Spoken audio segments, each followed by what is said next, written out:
नमस्कार मित्रांनो, Marathi news YouTube चॅनलमध्ये आपल्या सर्वांचं स्वागत आहे। सर्वप्रथम आपण यूट्यूब चॅनलवरती नवीन असाल तर चॅनलला सबस्क्राईब व बाजूच्या बेल आयकॉनला प्रेस करा।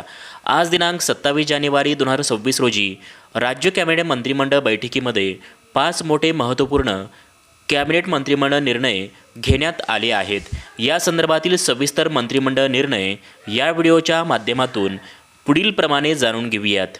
यामधील पहिला निर्णय म्हणजे औद्योगिक प्रशिक्षण संस्थांमध्ये PM सेतू योजना राबवण्यात येणार आहे। यामुळे होतकरू युवकांना दिलासा मिळणार आहे। यामध्ये पहिल्या टप्प्यात नागपूर, छत्रपती संभाजीनगर आणि पुणे जिल्ह्यातील औद्योगिक प्रशिक्षण संस्थांमध्ये याची अंमलबजावणी केली जाणार असून पुढच्या टप्प्यात राज्यातील अन्य संस्थांचा समावेश यामध्ये केला जाणार आहे। PM सेतू योजनामुळे उमेदवारांना रोजगाराची संधी मिळवणे सहज सोपे होणार आहे।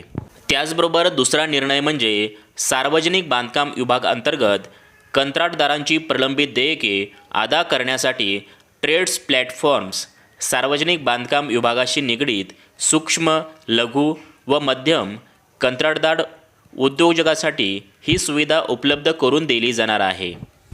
त्याचबरोबर तिसरा निर्णय म्हणजे धुळे येथील जवाहर शेतकरी सहकारी सूतगिरणीचे पुनर्जीवीकरण करण्यात येणार असून याकरिता राष्ट्रीय सहकारी विकास निगम नवी दिल्ली यांच्याकडे शिफारस करण्यास मान्यता देण्यात आली आहे। त्याचबरोबर चौथा निर्णय म्हणजे केंद्र सरकार किंवा राज्य शासनाच्या ताब्यातील शत्रू संपत्तीच्या विक्री खरेदीसाठी मुद्रांक शुल्क माफ करण्याचा निर्णय या मंत्रिमंडळ बैठकीमध्ये घेण्यात आला आहे। त्याचबरोबर पाचवा निर्णय म्हणजे वेगवेगळ्या कारणासाठी देण्यात येणाऱ्या शासकीय जमिनीचा भाडेपट्टा कालावधी वाढवून देण्यात येणार आहे।